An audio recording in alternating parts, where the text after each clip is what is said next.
Hey, I'm Jeff, and I make music with my brother. Hi, I'm Jonathan, and I also make music with my brother. Together, we are Ekko and Sidetrack, and we make music that sounds like this. And this. And even this. This podcast is about music, creativity, and everything in between.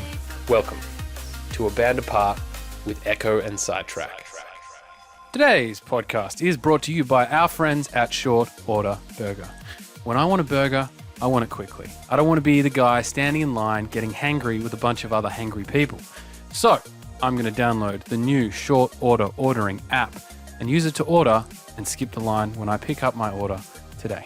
It's straightforward to use, and by becoming a member, you can actually earn points for every purchase. For every $1 you spend, you'll earn 10 points, which can be used for special offers or in-app credit. And if you're getting weekly burgers, my friends, that could be quite a lucrative amount of points. Go download it in the App Store today and take advantage of it. And as always, don't forget to say the code word Ekko and Sidetrack at checkout in store for 10% off your order. Big up. Jeff, it's 3 days until we get on a plane for our journey to Europe. You haven't been to Europe for 3 years. Since 2019. How are you feeling about going back? This, I guess, under different circumstances than we were going over last time. Like, how are you feeling about going back? I am excited. I'm, the best combination of excited and nervous. I have a microphone that's giving a bit of a hum. That's exciting. But I feel prepared. I feel ready. I feel energized by the prospect. Previously, I've felt somewhat overwhelmed, and I have had overwhelmed moments during this preparation as we've, organized our studio to be on 2 laptops rather than one main studio computer. Yeah. And, a bunch of new music to play and, to write over there. It's funny, we don't actually travel, like, for us to go over for the length of time we're going over and to maintain productivity and trying to finish the album. Yeah. We need a lot of preparation. Because we had to make our computers more than just sketch machines. Yeah. Because our process is us sketching on our laptops and then putting it onto the main computer and then really working it. But we've now made both of our laptops essentially the mirrors of the studio computer. Yeah, and that's taken a bit of work. But I'm also excited to travel with my girlfriend. Yeah. Hey, Holly. I'm also excited to do some more holidaying because basically the first month is a little bit here, a little bit there, seeing lots of things, attending a wedding, going to Greece, going to Spain. Not to make you jealous, dear listener, but it's going to be bloody fantastic. And I'm excited to have earned the time off. Yeah, I think we've worked really hard. Absolutely. There it is. So, yeah, I think excited. How many times can I say excited before I explode? I'm also, wow. There's a noisy studio today. We're also doing this podcast with no video because we are we don't want to say we're rushing it, but a lot of stuff is happening and then we stop and go, we've got to do a podcast. Good news is the podcast will continue because we've set up all our gear. And Jonathan, did you know, there's a quick side note, and I want to ask you how you feel about Europe. Did you know this is our 99th episode? I did. And in some strange twist, our 100th episode will be recorded in London, the place where we started 2 years ago, just over 2 years ago, with us being apart, hence the name of the band Apart. It's almost like a returning to whence we came. A closing of the loop to some degree. See you, Carl. It's the universe is really throwing up a couple of interesting coincidences. Sequences coming to an end, allowing new sequences to begin. Yeah, I think it's a good omen. I agree. Yeah, so how are you feeling about returning to a place that you called your home for a little while? And then you didn't because it became infested with people with COVID. I'm feeling excited. I think, and maybe I mentioned it last week on the podcast, but there's a certain amount of treading water I feel being back here. I don't think I really settled. And I am excited to be back, but then also the prospect of coming home again after the trip itself is daunting again. Not that I'm particularly thinking about that, but like there is a part of me that's gonna probably want to stay on, or at least know. Instead of saying I want to stay on, more so this closes a loop somewhat of me coming back home, being here for a year, and then I get to go back, and we get to have the summer that we were supposed to have in 2020. Yeah, and then that we will kind of know what the next move we can make after I get home. Absolutely.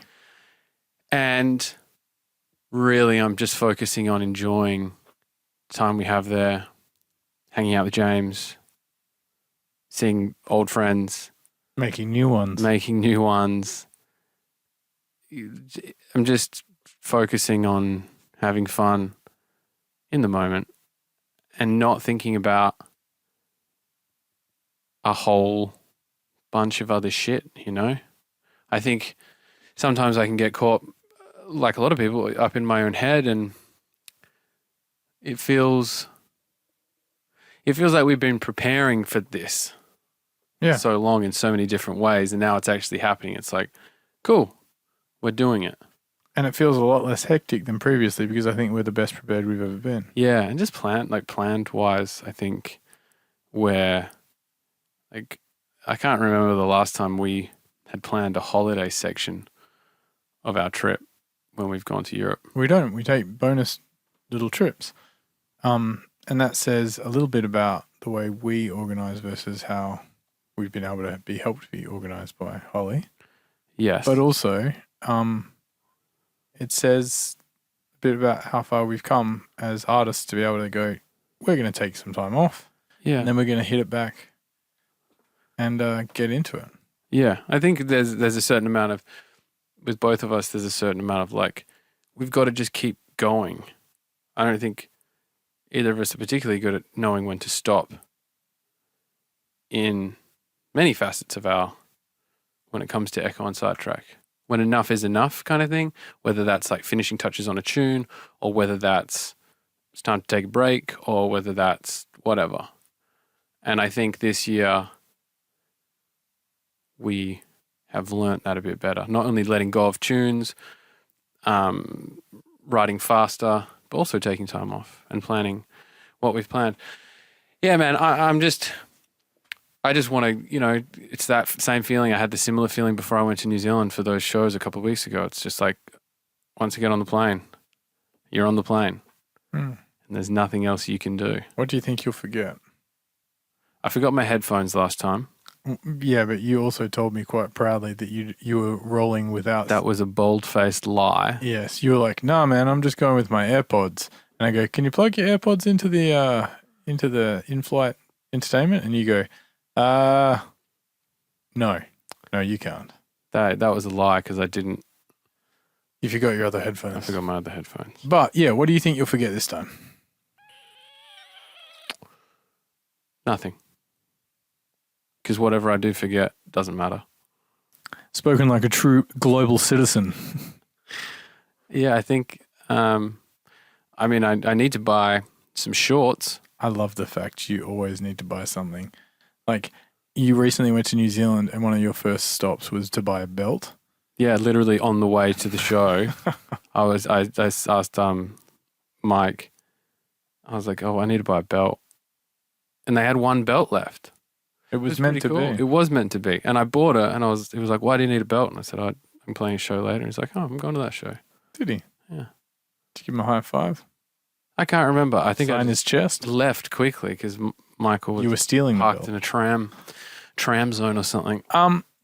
I think what I'll forget is some weird like piece of clothing where I'll go, oh, I should have brought I should have brought. an exercise jumper or I don't know, something like that. But I agree. I think we're getting better at packing bags and everything. I'm not going to take heaps of shit. Previous years, I've taken a bunch of shit. I've got a suit and I've got a backpack that's going to take up a bunch of room in my suitcase. So I'm actually going to try and travel Carry on? pretty streamlined. Backpack on carry on. No, I'll talk. Bold move. I'll talk because I want to have a piece of carry-on luggage in the UK. And if I carry on my backpack, then I don't have a little like 7 kilo guy to get on like an EasyJet flight with. Yeah, that's a good point. Yeah. So we've been thinking about these things down at Mary Street, and we're trying to have we've got both of our suitcases are open in the study, I just opened mine this morning. and we're like, oh yeah, cool. I also have to do wash every piece of clothing I have Yeah. in the next 2 days. If you got any tips on travel organization, I had an ex-girlfriend that used to make me a list, which is very, very helpful. But if you've got any tips, get in touch with us on the socials. Rolling clothes. I think if Marie Kondo, no, Adam Adapt. Adam Adapt. he's Yeah, a that's who I was thinking of. But he doesn't roll. He folds. He's got a system. It's the Marie Kondo system. Is it? Yeah. Shout out, Adam. Well done. Shout out to Marie as well. It's it's an art, but I'm going to try not to have a completely crammed suitcase. That's an alarm telling me that it's nearly time for me to leave. Yeah, I think I seem to be recording podcasts under duress lately. you are. You've always got somewhere to go. Well, especially if you got things to tick off on that list, bro. Yeah, exactly. Yeah, I think holidays are fun. I feel like we've just been talking about how sick the holiday, how excited we are to That's kind of going on holiday. Been our life for the last 3 weeks or something. It's all even longer. It's lists on lists on lists to make sure that we're prepared to be able to do this in the best possible way. And yeah, I do think actually the podcast has been slightly, not to judge ourselves, but the podcast recently, because we have been in a rush, preparing, working hard. It's like our lives haven't been particularly interesting. But something that was interesting that happened on the weekend, Joe, is that we saw Andy C. Oh yeah. And we hadn't seen Andy C play since, I don't know, probably in Origin at some time. 3 or 4 years ago. And it was at Metro City. And if you don't know Andy C is arguably the world's biggest drum and bass DJ. He is. And he would play in Perth every Australia Day, every year from about 2006. No, earlier. Or even earlier. And the first one I went to was 2007. And that was you could guarantee that would happen. I think it was 5 years in a row that I got to attend. And then he started playing other festivals, etc. But it was like a stalwart. Drum bass Christmas, basically. It was drum and bass Christmas. That's what you were doing on Australia Day, which was late January in Perth. But he played the same club. In January. Not in January, but he played the same club. Sorry. Metro City. And he played our Tarantula remix, which was sick. Yeah, it's really, really kind of... It's like closing a loop. Yeah, because we've stood on those balconies and raved and gone bonkers. And we did do that for the first 2 hours of his set. We were up in the first or second level, just drinking, laughing, going nuts, listening to songs and being like, whose remix is this? Oh man, I can hear this tune coming on. We just enjoyed it as fans. Felt like kids again. Yeah.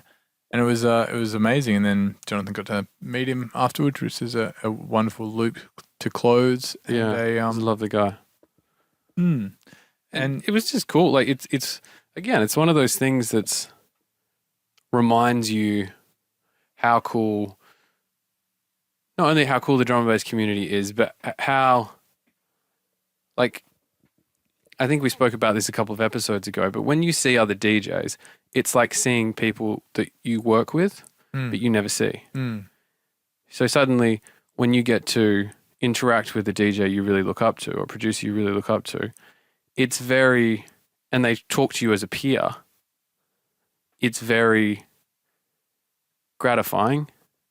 And it reminds you why we spend hours in here by ourselves, essentially. And it's like, oh, cool. No, we're like, again, it's just that little thing that's reminding you that what we're doing is good and what we're doing is worthwhile. I think, again, I've said this so many times, but we talk about it because it's so true. As a music producer or any solo pursuit and creative pursuit, you can very easily find yourself in a bubble of isolation. And it's really important to kind of get out of the bubble and see things from another perspective and enjoy things from another perspective.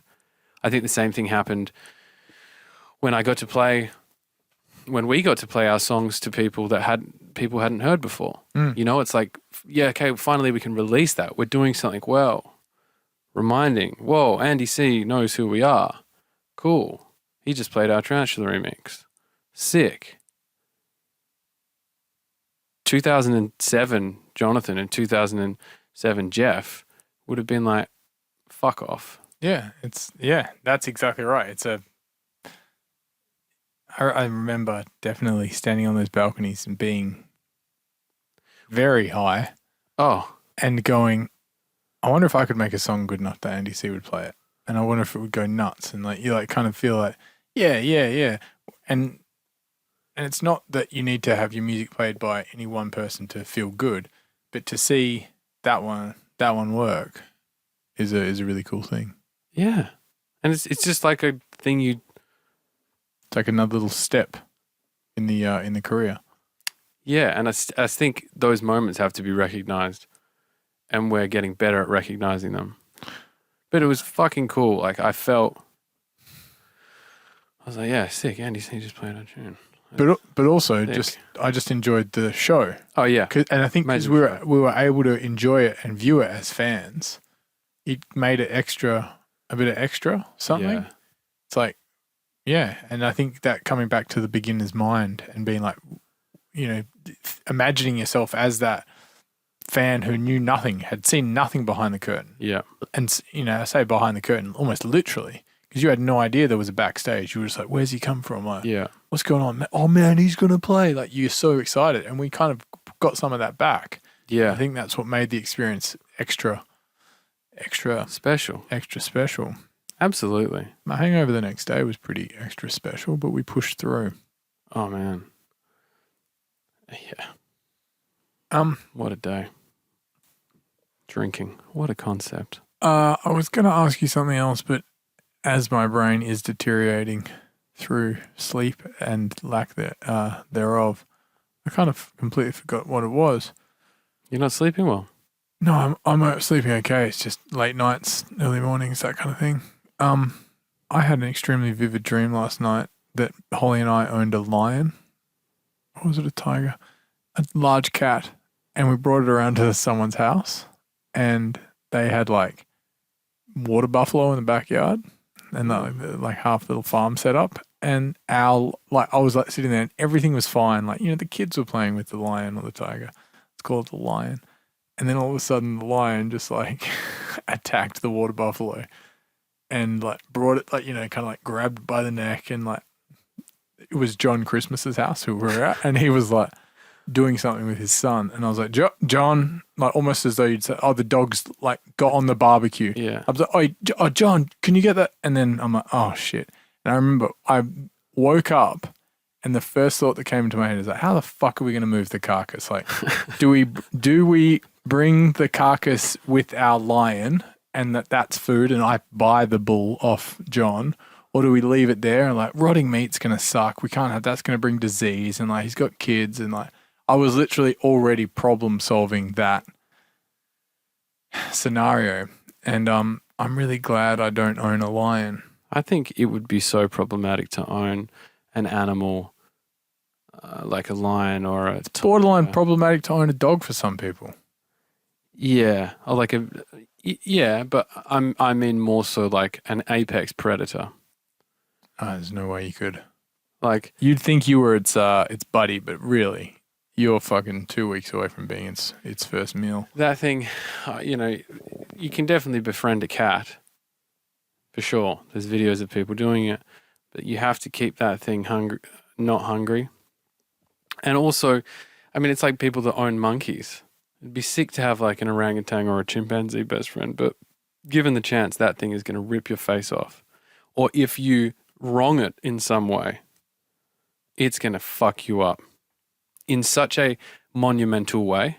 I think we've got a real disconnect because of Disney and what is it called? What's that word? Not homogenization. Gentrification? No, we do it to animals. We like put human characteristics on animals. And morphopization. Animorphs. Anthropomorphization. Yeah. Anthropomorphization. Who cares? We put human characteristics on animals we do that so much, and we've been seen that in society and the media. It's very easy to think that like, oh, it loves me. It's my best friend.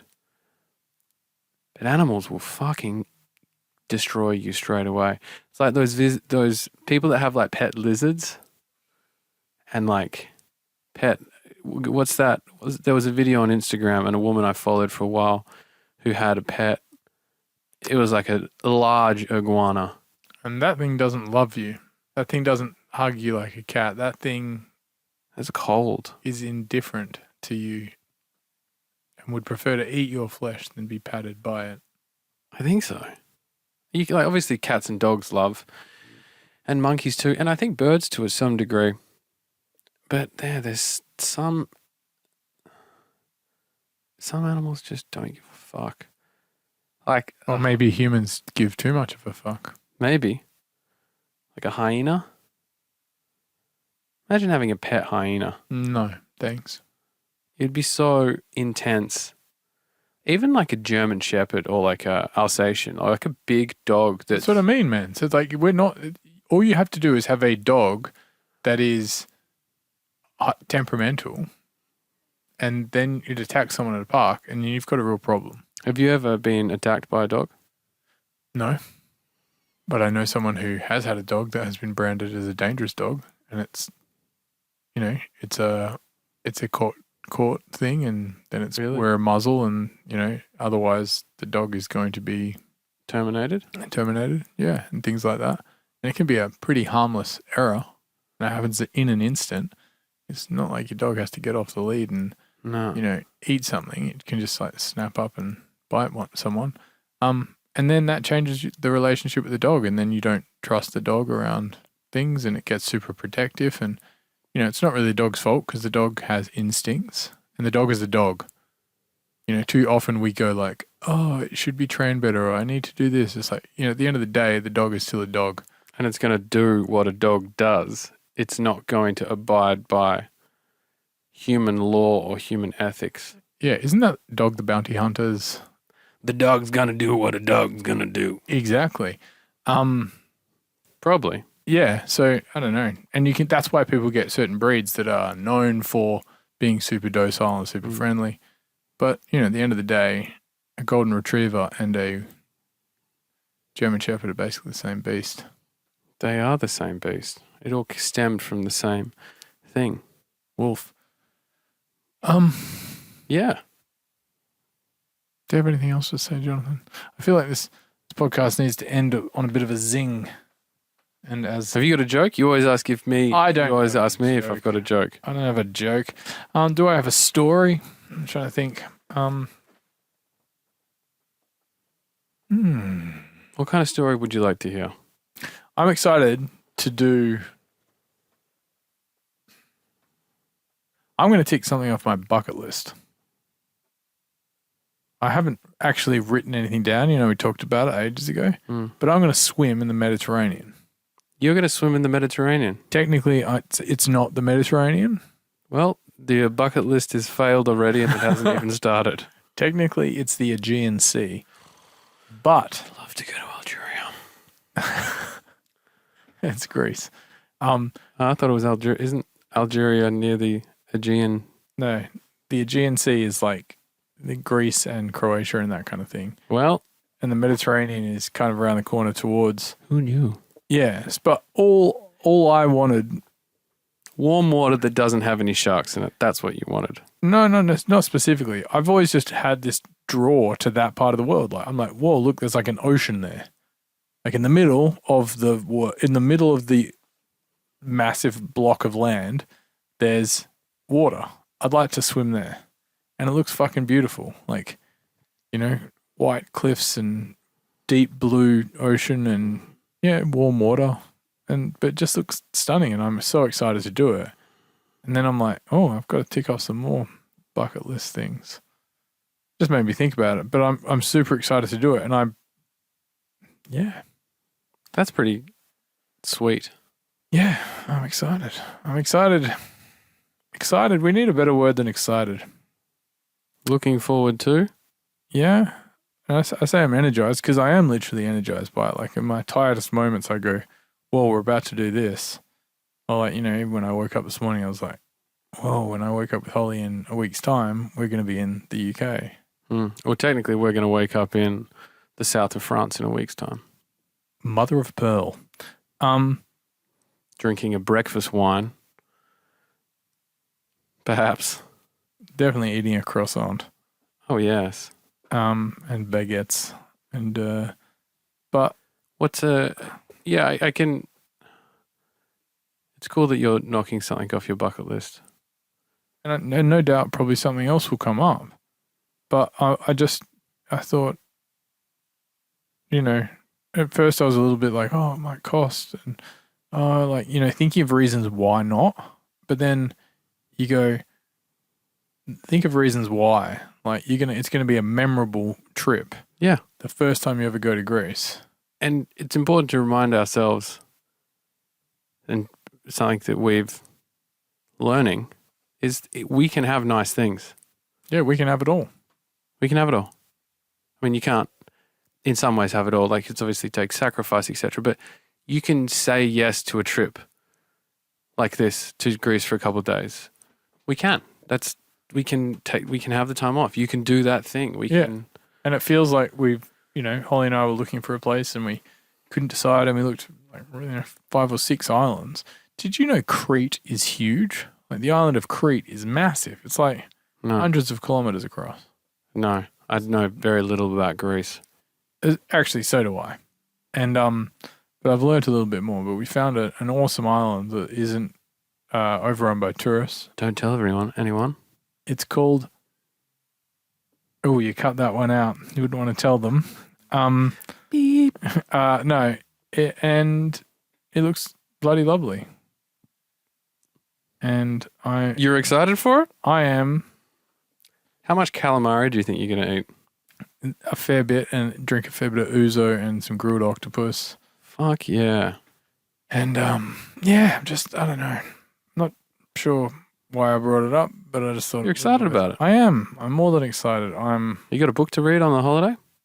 I got to find one. I've got one already, but I need another one. It would be. I'm going to select one from the airport bookstore. HB library. I think I want to choose a book that's somewhat relevant to the area in which that we're going. Oh. So I'm going to read Alexandre Dumas' The Three Musketeers while we're in France. You should. Not really. It's quite a big book, I think. I'm actually going to try to finish the book I'm currently reading. And then I might start reading Lolita. Oh. Because we have a friend that recommends it as a great piece of Russian literature. And I've never read any Russian. The greats. I'm doing air quotes. Yeah, no, neither have I. Tolstoy. Maybe, I don't know what I'm saying. Homer's Odyssey would be an interesting book to read while you're in Greece. Oh, yeah. That's a good point. Large. I'm sure there's probably a commitment. Maybe there's a translation of the Iliad or something. Yeah. Or just watch Hercules season 1 to 4. Shout out to Kevin Sorbo. We know you're listening. Hey, Jonathan, we should have started with this because it's kind of the most relevant thing, but we'll end with it instead. What do you think of the recent TikTok post by Halsey? Oh, yeah. That shows her saying, I've got music I want to release, and the record label just keep telling me to make TikTok videos, and they're trying to manufacture a viral moment as to help the promotion of the music. But in the end, she's like, I just want to release the music. That should just be enough. And we're starting to see a few people have this kind of sentiment, but their record label's like, no, it needs to be a viral hit, because that's how we're going to guarantee 100 million. Well, I think it's a dangerous precedent to get into, because you spend the same amount of time on each tune, basically. But you might release 10 songs and 2 of them are hits. And as people get better at writing hits with songwriters, and the manufacturing of hits became more readily available, a person could release more guaranteed hits. And now with the advent of social media, the idea of going viral meant that those hits could become phenomenons. Phenomenons. And people get used to that. Record labels get used to that. Artists get used to that. And then suddenly you want every song you release to feel the same, to have the same impact. And I think it's like getting too much of it. It's gone on this exponential curve that can't really go much, continue on. I think the only thing as artists we can do is just think about that less and just release music. I think the most interesting thing is that it shows that record labels are having, it seems like they're having less and less of an actual role in the selling of music. Like the function of a record label used to be that the artist would work on music and then the record label would sell it. And they'd provide the amplifier to amplify the message from the artist. But now it seems that the artist is yet again relied on to not only make the art, but then to make the content, which goes on a free social media site, which then sells the record. And the record company sits back and goes, we did this. And you're like, no, all you did is do some digital distribution. Exactly.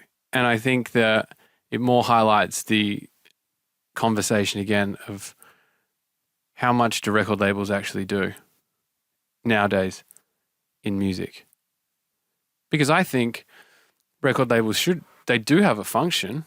Absolutely. I think they need to find their creative edge again. But otherwise, they're just getting paid for fuck all. Exactly. And it's the creativity that I think is so reliant on the artist now, that an artist has to be, in some ways, they have to be a content creator. They have to be a fucking influencer. They have to be great at talking to camera, blah, blah, blah. Plus also be able to perform, plus write, plus record, plus do everything that used to just come with being an artist. And the record label just sits there and goes, have you got anything else? And what a way to burn your artists out. And this is the worst thing about it. A record label could be like, well, we've got 5 other people lining up to be a Halsey, a Charlie XCX. And FKA Twigs. We'll just use one of them. And we'll just create one of those. Because they'll do what we want to. Because there will be someone always underneath you that when Halsey says, I'm not going to play ball, they go, no worries, because we've got someone 10 years younger than you that doesn't mind. Who signed a worse contract than you. Yeah, that doesn't mind being a TikTok, like using TikTok like this. That's what I think about it. But I also think it's an amazing opportunity to use social media to sell your own music. The gross thing is the I find is the label is the gatekeeper for her music and won't let her release music unless she has virality. That's what I find gross. And I also find the over labels thinking they do more than that they actually do. But I think it's allows for a lot of people who are good at that, as in are extroverts, are good at making TikToks, are good at making reels or that kind of stuff, to find their market. I also think that you can just release music and find your niche and find your fans, and they can love you. That 10,000 true fans theory. Yep. Again, someone that does it great in drum and bass, Alex Perez in 1985, his record label. Fantastic music, fantastic branding. It's all Alex. It's all the artists that he has on there. And fans of him will follow him anywhere. Buy the merch, buy the records, buy the tickets. And that's what you need. You'd rather that than having someone who goes, oh, I love that song because I heard it on the radio. It comes to your show once, then forgets about you. And that's the danger, I think, of being an overnight success, or at least perceived to be. Needing the TikTok virality. Because you never know, like... Also, you clearly, they don't know what's going to become a hit. So they're just literally asking their artists to be like, just do something like this. Maybe we can do this. Maybe we can try that. I would think that a record label in that circumstance would go, cool, we've got links with, a massive Hollywood agency like CAA or something like that, and goes, we need to use one of your influencers. They do that though. To make a viral, to make the content for our artist, and that's what we're paying for. And then that's the function of the record label, rather than relying on Halsey. And I don't know whether that's... But they do both. And that's the weird thing, is that pop music used to be, a good song plus saturation. Yeah. Or sometimes a bad song plus saturation. And now it seems like the saturation is just so overwhelming. Like, if you've got the money, you can pay someone to, cute girls on TikTok to dance to your video, and it just becomes everywhere, omnipresent. And then no, it's not actually a good song. This is not actually a good thing, but it just becomes... Do you think deep down good music, like a shit song can't become a good song with no matter what kind of marketing is behind it, right? Like, it still in essence has to be a good song. No, you can make a hype track. Can you think of any? I can't give you an example right now.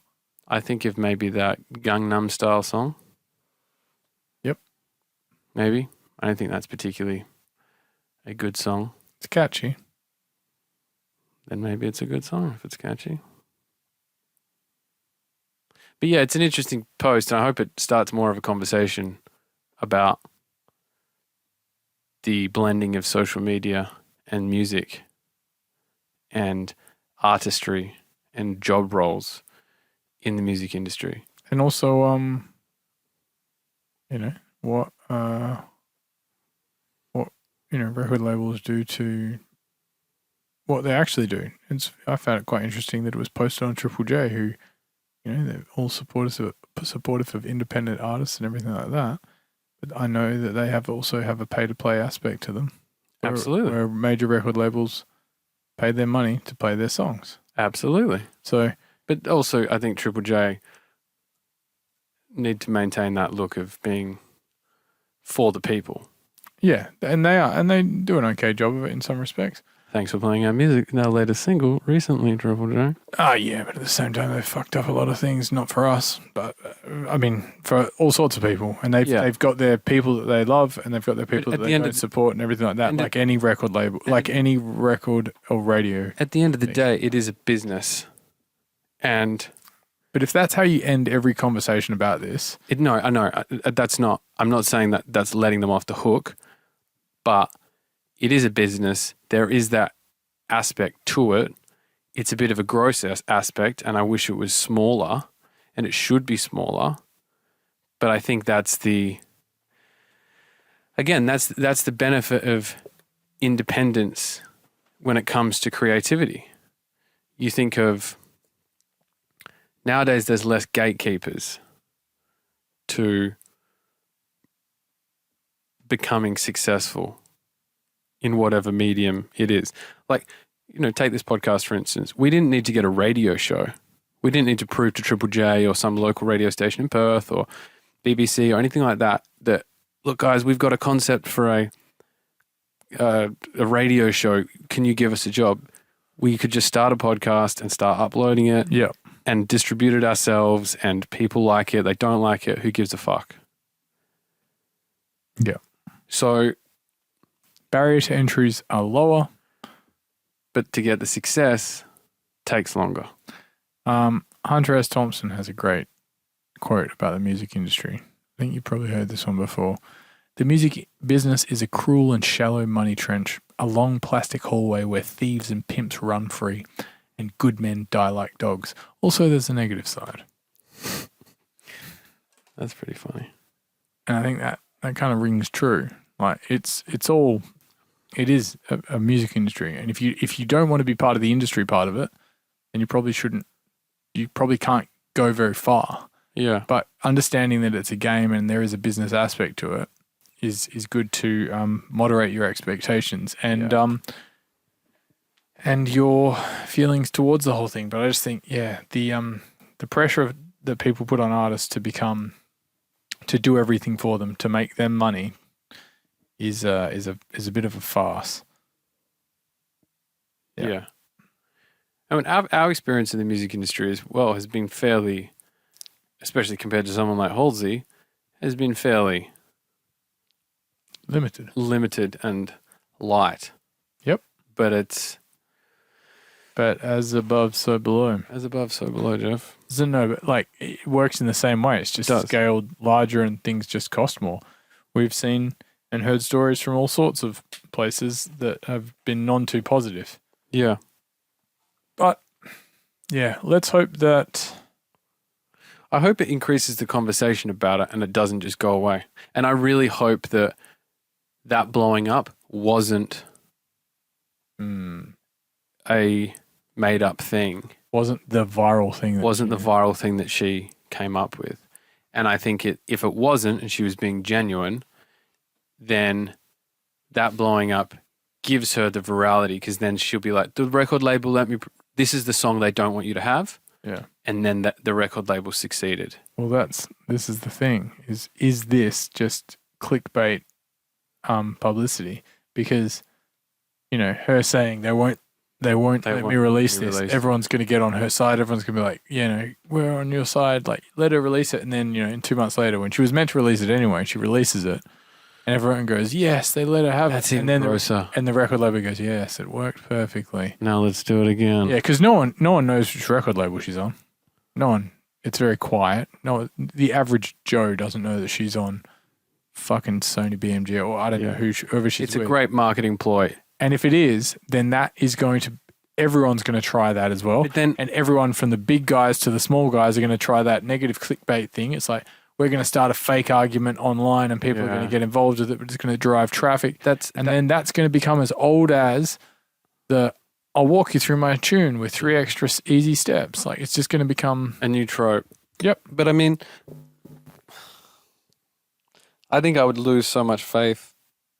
I wouldn't lose so much faith. It's not like I have that much faith in Halsey anyway, but I would be disappointed, because I like to think that while I know so much in this world is marketing, I still believe that people doing good things and being genuine always trumps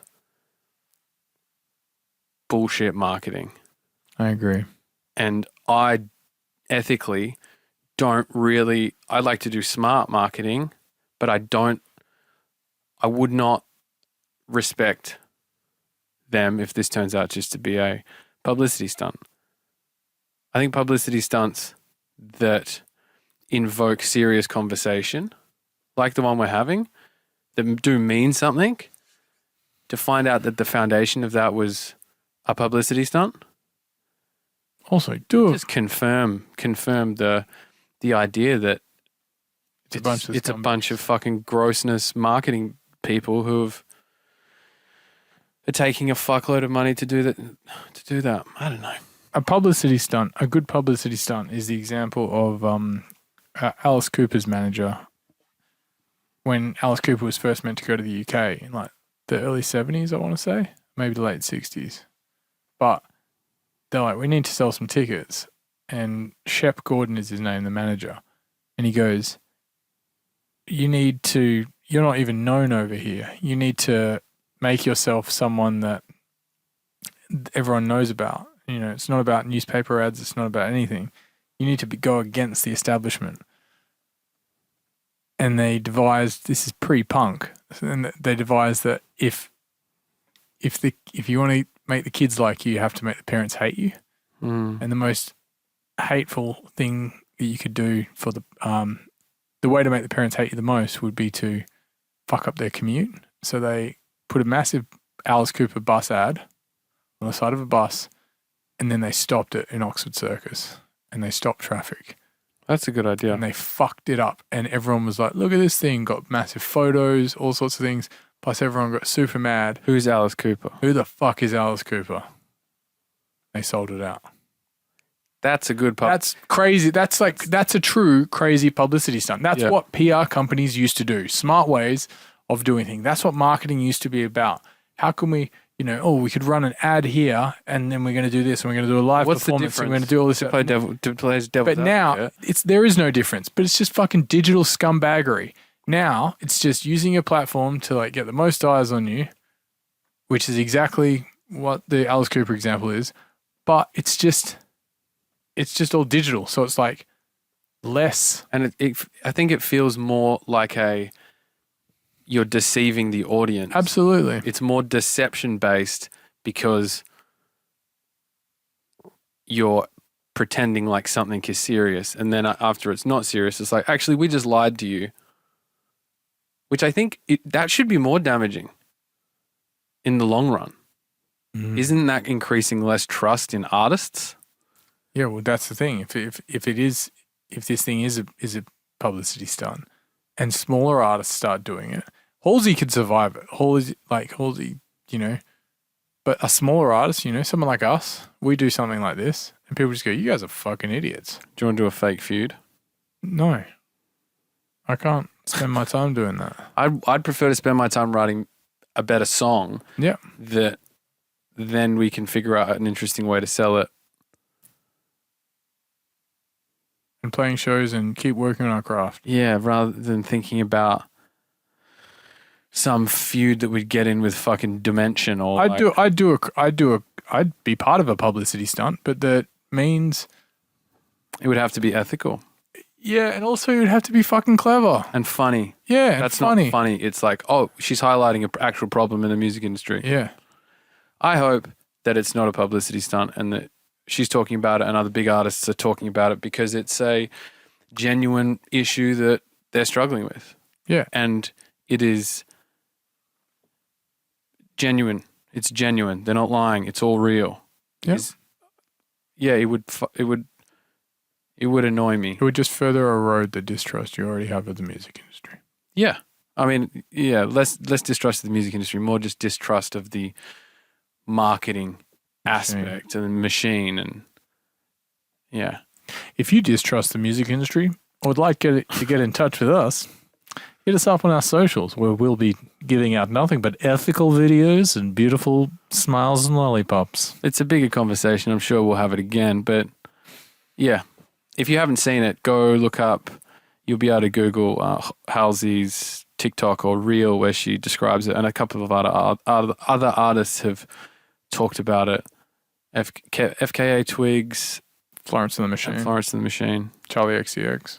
Yeah, and I kind of feel because so many people are a part of it, it is genuine.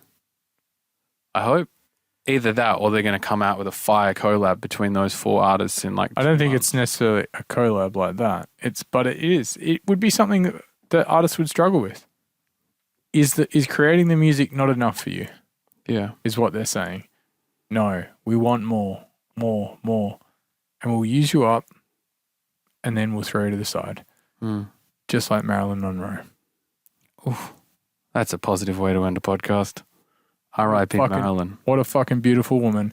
And now that cunt Kim Kardashian thinks she can just get a dress. Jesus. What? And wear it once off and go like, yeah, look at me. I'm like Marilyn Monroe. No, you're nothing like that woman. Did she wear her dress? Apart from the fact you've been pounded by lots of famous people. Jesus. She did wear the dress. It's really firing hot at the end of this podcast. Kim Kardashian a cunt. Talking about Marilyn Monroe. I didn't even know you were such a Marilyn fan. She's a beautiful woman, Jonathan. She's a beautiful woman. And for sure, Hollywood killed her because she knew too much. She did. Which is really sad. It is. If we don't turn up for our 100th episode, you'll know that Hollywood killed us. We love you. We'll speak to you from the UK. Yes. For the next episode you'll hear is our 100th episode, and maybe we'll try to do something special for it. Some sort of a giveaway? Maybe. We're going to try to do it next week. Are we going to be able to do that? Yes, we are. Okay. See you later, everybody. See you guys. We love you. Love you. Bye. Thanks for listening to this week's podcast. We are Ekko and Sidetrack on all social media. We've recently updated our YouTube. Go and give that a subscribe so you can keep up to date with all the latest video podcasts. And follow us on Spotify too so you can keep up to date with all our latest music releases. Big up.